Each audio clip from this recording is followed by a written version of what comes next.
یا د ننګرهار ولایت د هسکې مینې ولسوالۍ د یو شمېر ځوانانو سره د زړه خواله راځئ تاسو هم راسره ولید د اکرام الله شینواري په شمول دغه یو بل ځوان هم راسره دی د ده څخه هم پوښتنه کوو او تاسو سره د زړه خواله نوم مو څه دی او د کوم ځای یاست؟ نوم مو خالد خان دی د هسکې مینې ولسوالۍ د مقبول اوسېدونکی یم.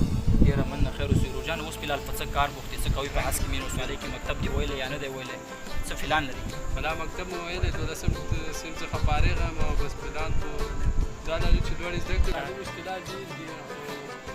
یعنې د کار زمینې نشته په افغانستان کې تاسو څوک کار وکړي دا څوک نشته چې د ځوانانو لپاره خدمت وکړي.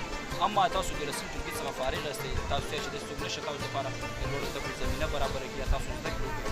پلان مو څه دی؟ څه به کوئ په افغانستان کې د کار زمینې هم نشته او ته د لوړو زده کړو لپاره هم داسې څوک نه لرم چې هلته زمینه برابر کړي. څه کوئ فلحال؟ څه پلان لري راتلونکي کې؟ پلان خو دا دی که زمینه برابره دي چې دا هېواد پرېږدو ایران ته به ترکیې ته به د دې سختو لارو باندې ځان داسې واخلو.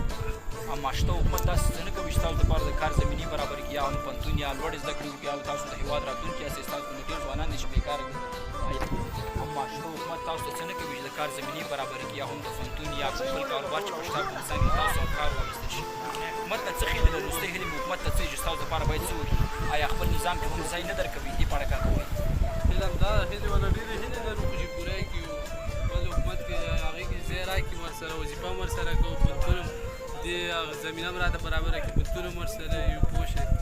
دغه اقتصادي ستونزې ډېره مننه خالد جان خوشحاله اوسئ. تاسو چې څرنګه ګورئ دلته ډېر شمېر ځوانان شته چې د کار زمینې اما ځینې د پوهنتون څخه فارغه دي ځینې تر 12 صنف څخه. لقمان طوفان ننګرهار ولایت هسکې مینې ولسوالۍ